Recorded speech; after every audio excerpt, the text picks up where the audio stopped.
Good evening, everyone. My name is Martes Manay. To this evening, I'm going to report my topic about human carrying capacity. So let's proceed. Human carrying capacity is the maximum population that can be supported at a given living standard by the interaction of any given human ecological system. This apparently simple concept has many nuances and is rarely used by population scientists. However, in rejecting this term, purists risk making of a terrible conceptual flaw, that of thinking that environmental and human resources are largely irrelevant to human population size. It is irrefutable that human ingenuity and cooperation can increase human carrying capacity. But even so, human welfare will continue to depend on the external world, including for resources such as food and water. Is there such thing as a human carrying capacity? We are all living together on this big, beautiful green and blue rock we like to call Earth. She provides us with so many wonderful things, most importantly, the raw materials and environment services that keep us alive. Despite being so lucky to have this gift from nature, we are humans seem to continuously want more and more and more. So now we have what is known as an ecological overshoot. As you can see here in the picture, this means that there is an excess annual demand for the resources the earth can provide. Normally, the overall population of humans should start to decrease because of lack of resources needed to sustain the 8 billion people. This phenomenon refers to carrying capacity or the population size at which the population growth rate is zero.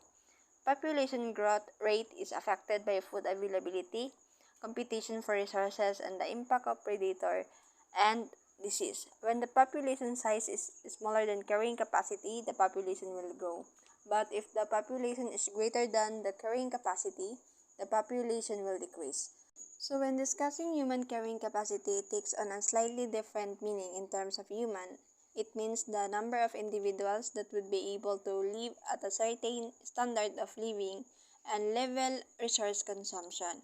Carrying capacity is difficult to address when dealing with humans, can remove or adjust many of the environmental constraints that would normally control a population size. This has enabled humans to expand to a population larger than that of what the world can sustain. Without dramatic lifestyle changes in the Western world and or dramatic decreases in population in developing worlds.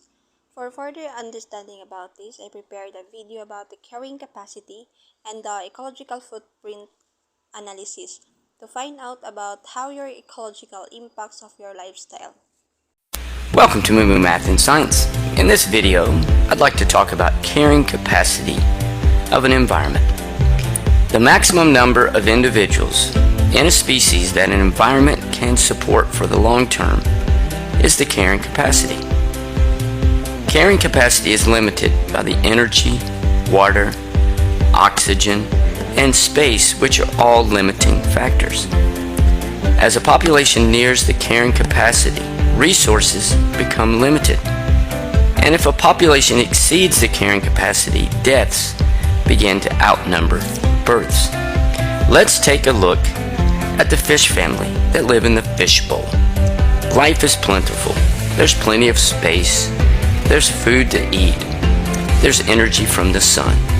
And they're able to reproduce. However, as they reproduce, resources begin to become limited.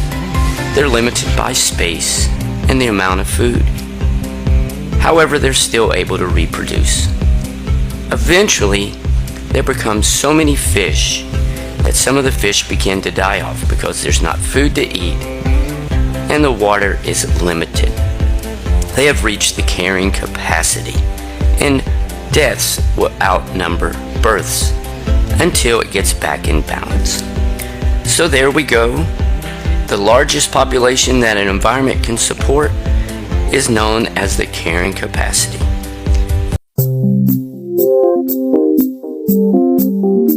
Our human activities consume resources and produce waste. and nature needs to have the capacity to meet these demands. The ecological footprint is a way to measure our human demand on nature. Every one of us has an ecological footprint. The footprint represents the impact of a person, a household, a city, a business, or a country on nature.